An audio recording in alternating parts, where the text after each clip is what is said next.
Nos disponíamos estos últimos días de los ejercicios espirituales a contemplar el misterio pascual, y si ayer contemplábamos la entrada solemne de Jesús en Jerusalén, os invito a que hoy nos situemos en el cenáculo, en esa despedida de Jesús de los discípulos en la última cena. Dependiendo del evangelista que nos lo cuente, pone el acento más en unos detalles u otros, pero básicamente nos encontramos como dos grandes versiones. La versión de los sinópticos, que nos narran en la última cena sobre todo el relato de la institución de la Eucaristía, y en cambio San Juan pone más el acento en la despedida de Jesús, que se inicia con un gesto simbólico profético, el lavatorio de los pies, y continúa con ese discurso sacerdotal, ese discurso de despedida de Jesús, en el cual nos da el mandamiento del amor, en el cual nos invita a la unidad en el Espíritu, nos promete el Espíritu Santo y reza al Padre por nosotros. Se trata, por tanto, de que nos sentemos a la mesa con el Señor, que nos situemos en el cenáculo como uno más en ese banquete que es anuncio del banquete del reino de Dios. Nos dice el propio San Ignacio en los ejercicios espirituales cuando introduce la contemplación de la cena. Primero, contemplar cómo comió el Cordero Pascual con sus 12 apóstoles, a los cuales les predijo su muerte. En verdad os digo que uno de vosotros me ha de vender. Segundo, lavó los pies de los discípulos hasta los de Judas, comenzando por San Pedro, el cual, considerando la majestad del Señor y su propia bajeza, no queriendo consentir, decía: Señor, ¿tú me lavas a mí los pies? Mas San Pedro no sabía que en aquello daba ejemplo de humildad, y por eso dijo: Yo os he dado ejemplo para que vayáis y hagáis como yo hice.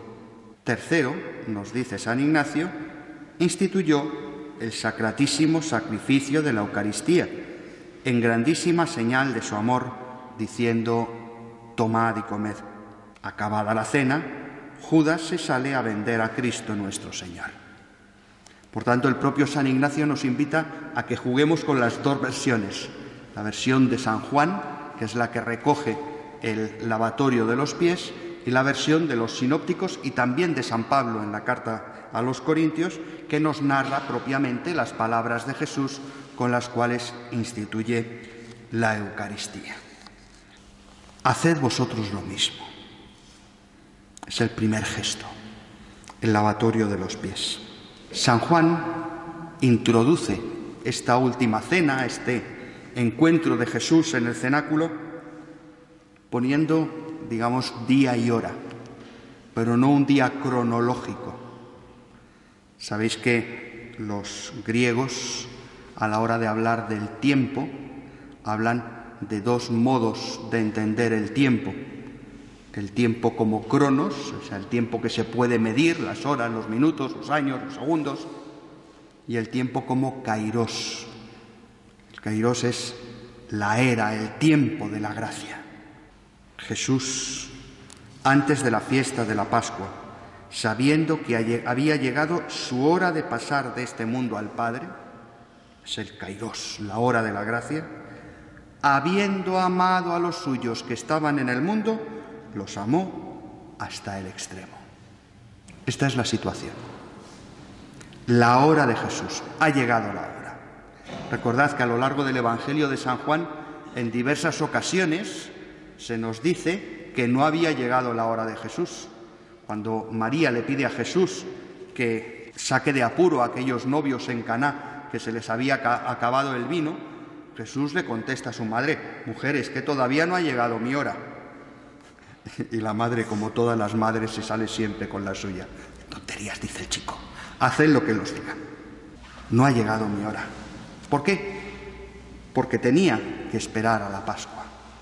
¿Recordáis que hablábamos también de esto cuando hablábamos del silencio mesiánico?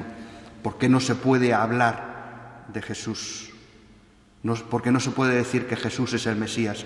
Porque todavía no había llegado la hora, porque todavía no había llegado el tiempo de la salvación. Ya ha llegado. ¿Y en qué se manifiesta? Pues en que, habiendo amado a los suyos que estaban en el mundo, los amó hasta el extremo. Y San Juan nos sigue describiendo ese ámbito de la última cena. Estaban cenando, ya el diablo había suscitado en el corazón de Judas, hijo de Simón Iscariote, la intención de entregarlo.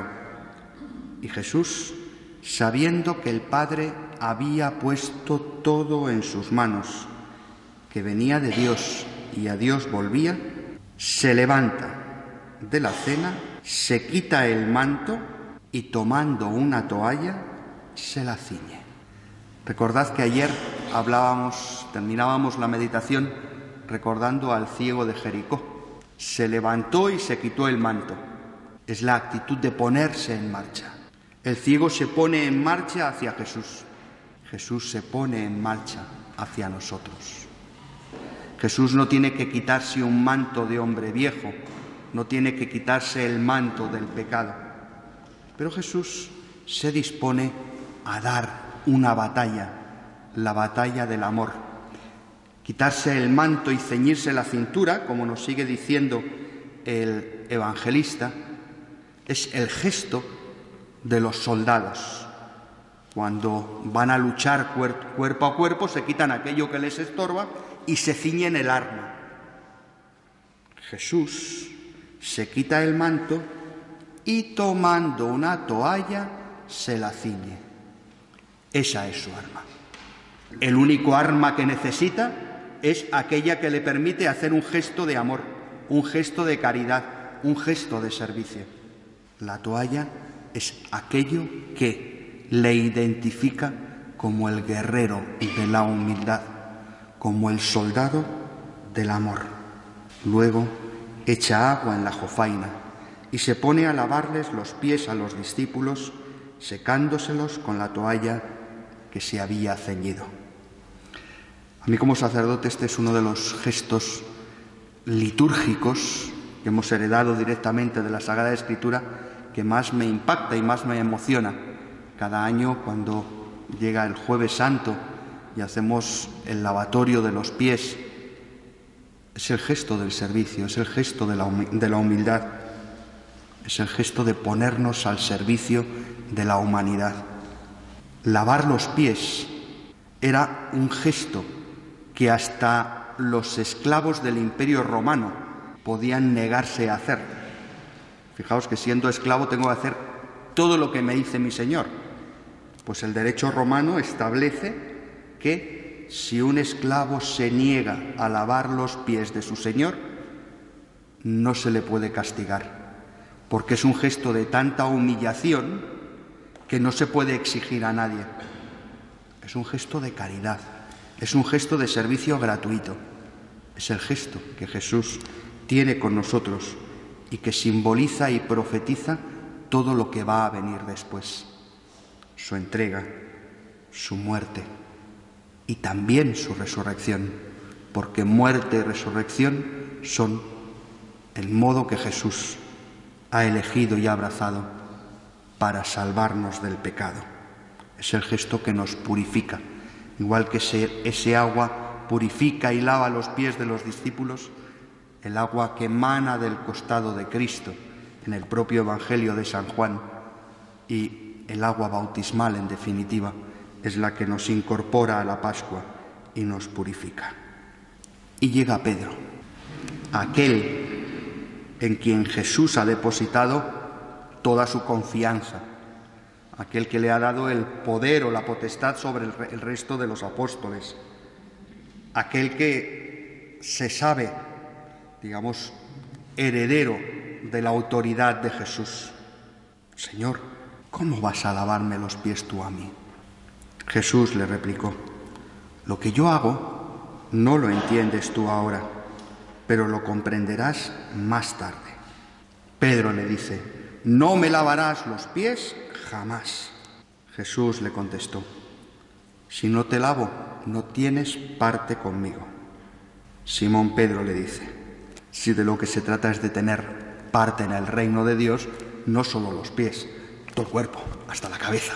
Porque quiero ser del todo tuyo, porque quiero pertenecer del todo a ti. Jesús le dice: uno que se ha bañado no necesita lavarse más que los pies, porque todo él está limpio. También vosotros estáis limpios, aunque no todos, porque sabía quién lo iba a entregar. Por eso dijo: no todos estáis limpios. ¿Sabría Jesús que Pedro le iba a negar? Seguro que sí.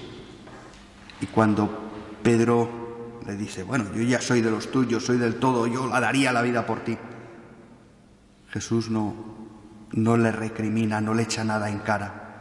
Tampoco lo hará cuando se vuelva a encontrar con él después de resucitar.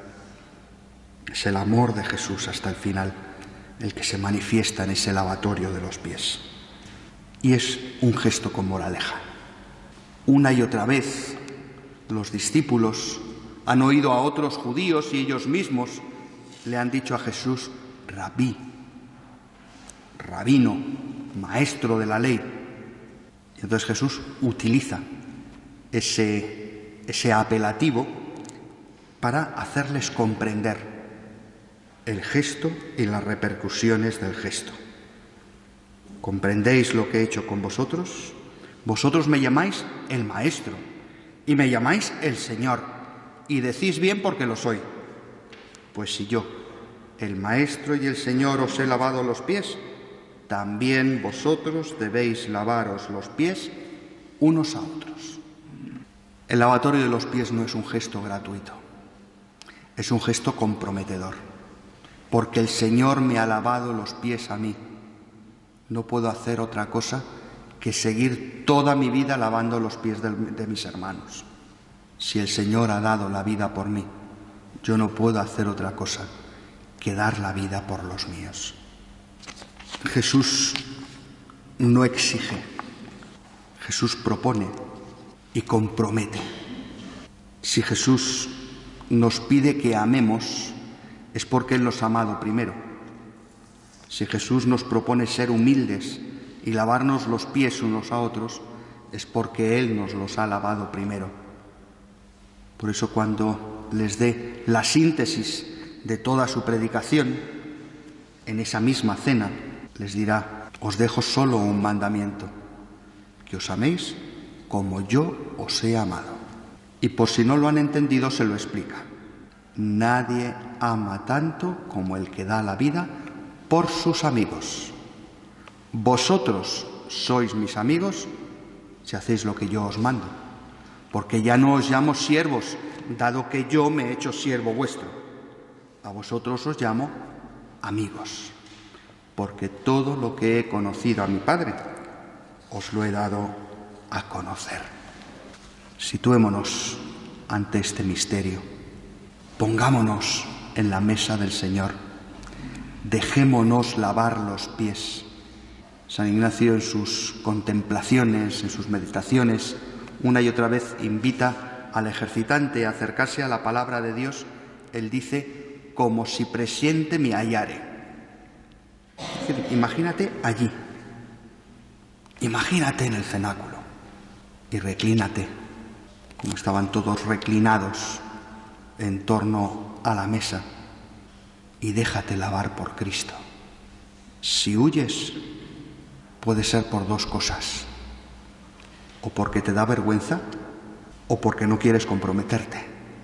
Si de algo nos han servido estos ejercicios, ha sido para no avergonzarnos de nada ante Cristo, porque Él es la misericordia, y a descubrir que no nos sirve de nada escondernos de los planes de Cristo, porque al final el Señor nos acaba encontrando y nos acaba poniendo en el camino recto. Es lo de Jonás. El Señor me dice: vete a predicar a Nínive. Bueno, es que es muy difícil, es que es muy complicado.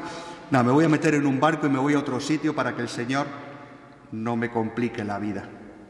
Y al final te metes en el barco, viene la tormenta, te come la ballena, te vomita la ballena en el mismo sitio. Y dices, y ahora a predicar. No sirve de nada apartarnos de la voluntad de Dios, porque el Señor siempre reconduce nuestra vida. Podemos acercarnos también a los relatos de los evangelistas sinópticos. Os propongo ahí el de Mateo, pero podéis elegir el que queráis. El primer día de los ácimos se acercaron los discípulos a Jesús y le preguntaron, ¿dónde quieres que vayamos a prepararte la cena de Pascua? El maestro se lo explica y nos sitúa el evangelista al atardecer, a la hora de cenar, en torno a la mesa. Mientras comían, una vez más nos vuelven a contar que predice la traición. En verdad os digo que uno de vosotros me va a entregar. Imaginémonos allí. ¿Seré yo acaso, maestro? Todos silbando y mirando para otro sitio. Porque en el fondo, cualquiera era capaz de entregarle. Es curioso que si los apóstoles empiezan a preguntarle uno tras otro, ¿seré yo?, es porque ninguno se fiaba de sí mismo. Es porque todos sabían que eran capaces de traicionarle. Uno fue el que metió la pata, quizá el que estaba más condicionado por su tarea. Dicen que cuando llevas la bolsa del dinero, pues tienes más tentaciones de quedarte con el dinero de la bolsa. Cuando estás entre cosas materiales, pues quizá la tentación de vender por dinero a otro es más grande. No lo sabemos, pero ninguno se fía de sí mismo ni de sus compañeros. ¿Seré yo acaso? Pues preguntadle a Jesús en vuestra oración, Señor, ¿seré yo acaso? ¿Seré tan torpe de estar haciendo ejercicios día tras día y terminar y traicionarte? ¿Seré yo acaso? Y la respuesta de Jesús es tan enigmática como siempre. El que ha metido conmigo la mano en la fuente, ese me va a entregar. Si todos estaban comiendo de la misma fuente, podía ser cualquiera. Pero cuando llega Judas y le pregunta, ¿seré yo acaso?, él le dice, tú lo has dicho. Pongámonos ahí. Se masca la tragedia. Jesús está dejándoles clarito que se va, que va a morir, y que va a morir porque uno de ellos le va a entregar.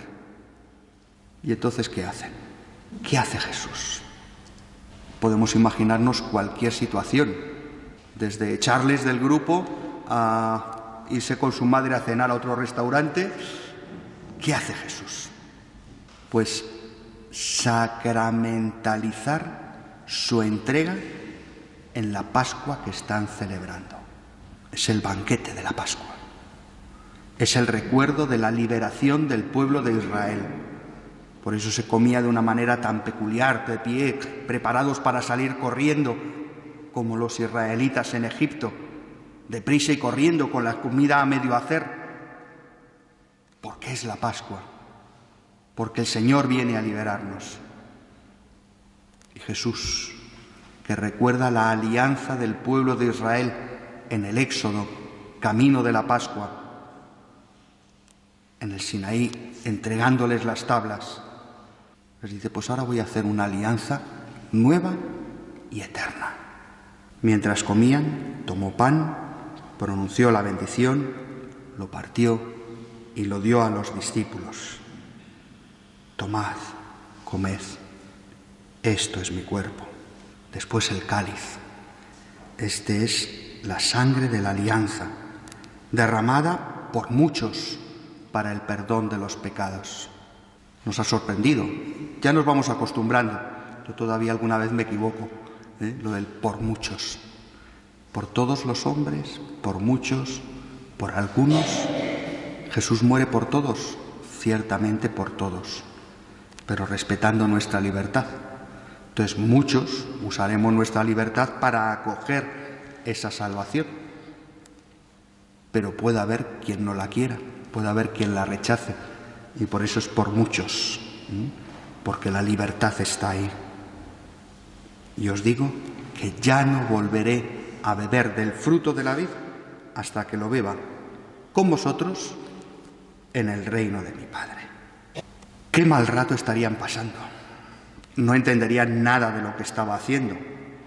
Solo a la luz de la resurrección comprenderán ese gesto que había sido anunciado por otros muchos gestos.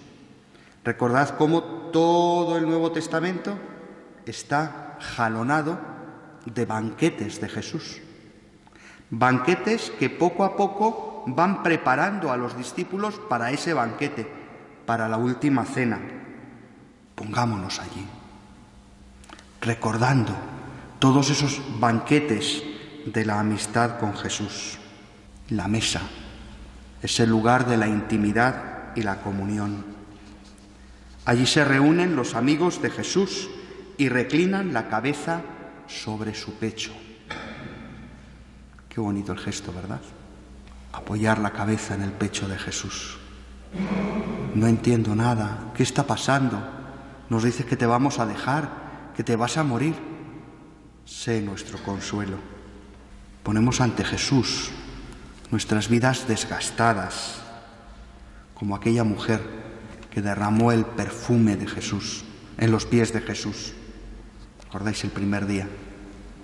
El perfume más caro para ti. Recordad ese otro banquete al cual hemos sido invitados tantas veces. El banquete del Padre bueno y del Hijo pródigo, donde se nos volvió a poner la túnica, el anillo de la potestad. La mesa de Jesús es lugar de fiesta por el perdón. Recordad cómo Jesús también nos hablaba de un banquete al cual había muchos que no querían ir. Los que estaban invitados a la boda se escaquean, no quieren compromisos. Es que yo tengo mis cosas, no quiero saber con nada de ese. Pero mira por dónde. El Señor llena la sala de invitados, escogiendo a los pobres, a los lisiados, a los que están en la encrucijada del camino.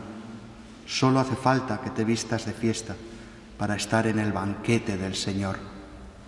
Y ten cuidado al elegir la silla.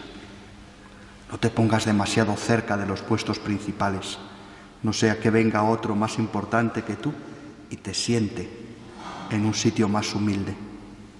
Jesús nos lo ha enseñado lavándonos los pies. ¿Qué sitio elegimos? Quedan más banquetes pendientes. Jesús resucitado partirá el pan con los discípulos de Maús y volverán corriendo a contar que le han visto. Y los discípulos se reunirán en un banquete y recibirán el Espíritu Santo. Imaginemos esa mesa. La mesa de Jesús es también mesa donde Él nos envía. Haced esto en memoria mía. Que no es repetir el gesto de la Eucaristía, que es venir muchas veces a misa, no. Es hacer nuestro lo que Cristo hizo. Es hacernos humildes como Él fue humilde. Es entregarnos al otro como Él se entregó. Es dejar que nuestro corazón se rompa de amor y no de egoísmo. Un santo del siglo III, Orígenes, de Cesarea Marítima, muy cerca de Jerusalén, escribió una frase que me parece preciosa, definiendo a los discípulos que se acercan al banquete. Decía: no se puede ser discípulo de Jesús sin haber reclinado la cabeza en su pecho y sin haber acogido a su madre en nuestra casa al pie de la cruz. Ir a la Eucaristía significa reclinar la cabeza en el pecho de Jesús y estar dispuestos a acoger a la Madre, a María y a todas las madres del mundo en nuestra casa y en nuestra vida. Hacer esto es decir como Jesús: tomad y consumid mi existencia. Esto es muy sacerdotal. El que celebra la Eucaristía se da, se deja comer, y no solo la celebra el que la preside, la comunidad celebrante se reúne para alimentarse del pan y para ser pan, para ser sacrificio, para ser amor obediente al Padre hasta dar la vida. Termino. Se nos pide estar con Jesús y estando con Jesús se nos invita a algo que excede nuestras fuerzas. Solo podemos hacer esto en su memoria si Él nos llena de su presencia en el tomad y comed, en el tomad y bebed. La Eucaristía no podrá estar en un rincón de nuestra vida. Voy a ver si saco un huequito para ir a misa de 10 o a misa de 7. No es un momento más en la agenda, es la fuente. Solo alimentándonos de Cristo, solo dejando que Él un día y otro día nos diga: tomad y comed, tomad y bebed, dejaremos que nuestra vida sea una Eucaristía.